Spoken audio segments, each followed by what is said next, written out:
Hey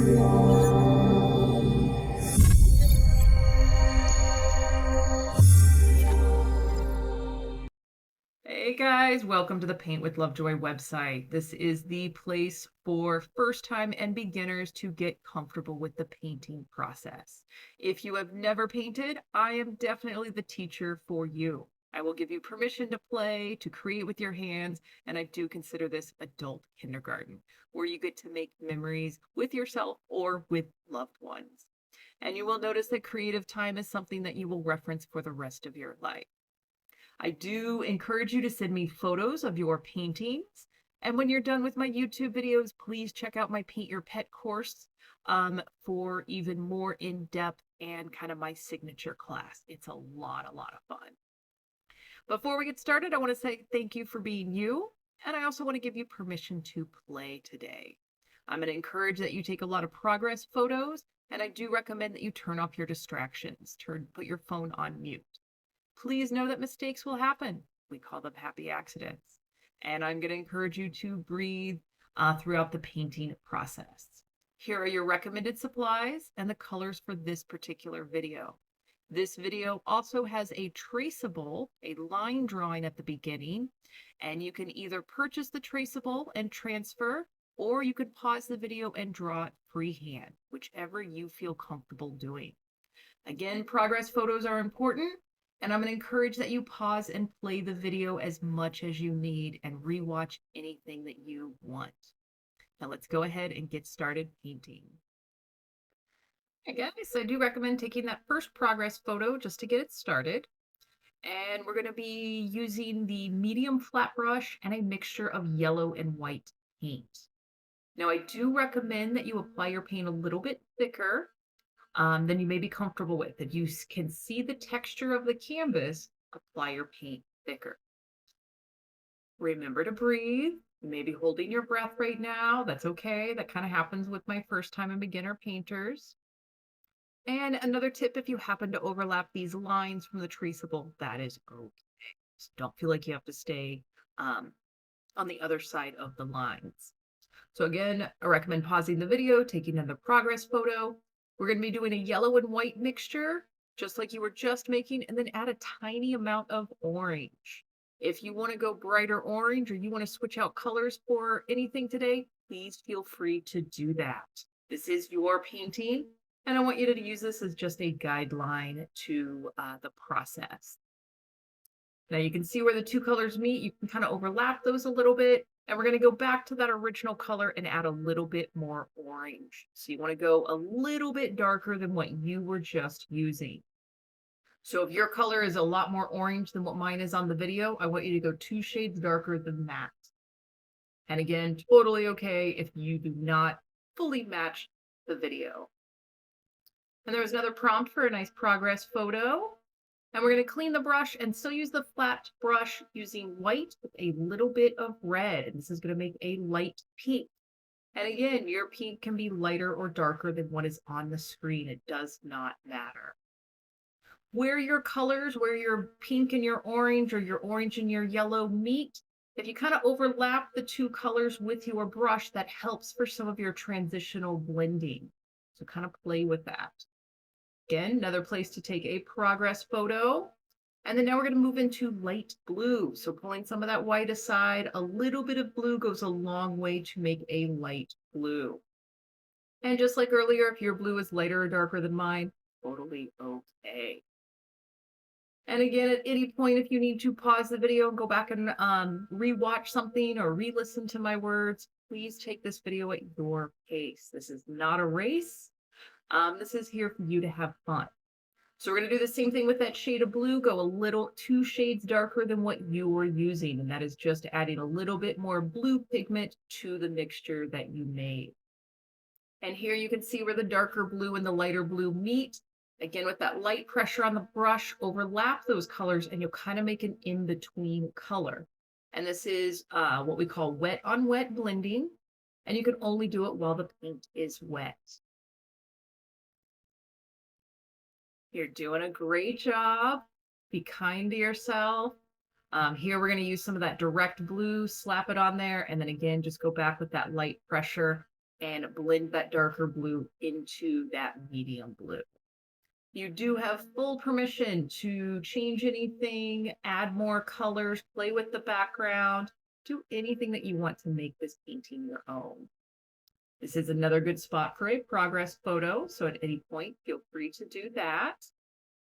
And again, please just play. I'm going to go back to quite a few different colors. I might make a little bit darker pink, and just kind of play with where they're going to go on the background. And this is a place that I want you to trust your instincts. If you're kind of hovering your brush somewhere going, should I put a little darker red here? Should I put some purple here? Go ahead and do that. This is just paint, and you do get a lot of freedom with the paint. Anything you don't like, you let it dry and you can paint over it again, or you can repaint the painting and learn even more on the second time. Again, remember to breathe.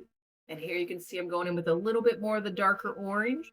And you may notice that sometimes you put a color on there, but it's not the right color. Maybe you need to add more pigment. Maybe you need to change it. It is okay to kind of change your process while you're in the middle of painting. I tell my students, painting is a communication process. You are communicating with yourself and the canvas. And sometimes you got to change things on the fly. Nothing's wrong with that. And in the creative world for painting, this is a great, safe place for you to trust your instinct.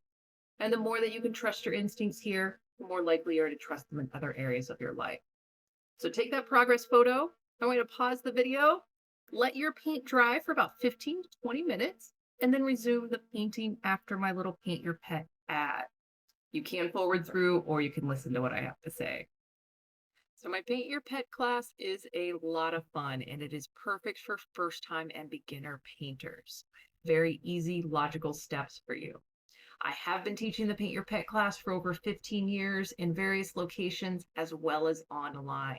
And it's amazing to learn when you love what you are painting.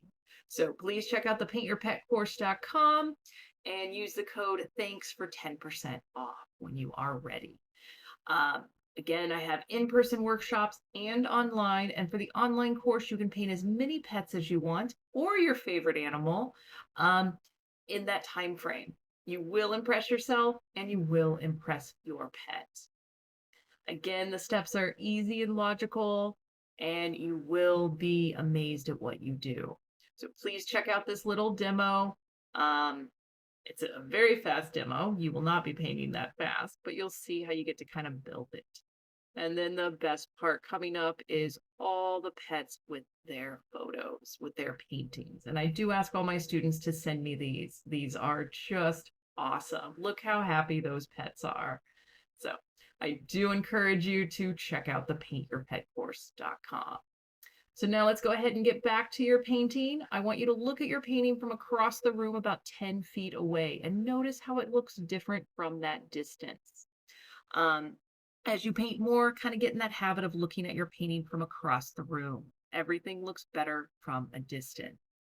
Now here we're using a flat brush. It can be a big one or a medium one to fill in the silhouette of Cathedral Rock with black paint.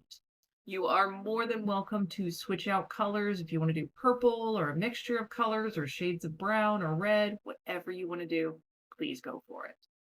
I do recommend that you apply your paint a little bit thicker so that way you're covering that texture, because we don't want any of the white space of the canvas shining through.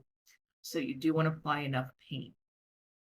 And you'll kind of notice that as I get to the edges, I go a little bit slower. So take your time. Remember to breathe. This isn't a race. You're here to just have fun, and you're here to forget about the rest of the world while you are painting this painting. Now, as I kind of come close to the edge, again, I'm keeping that nice consistent pressure. If you need to, you can add a touch of water to your paint. That will give you a little bit more fluidity. But remember, you never want to add more than 30% water to your brush and your paint. Otherwise, it becomes too runny. And if you want to get into that, definitely check out watercolors, but probably not for this option.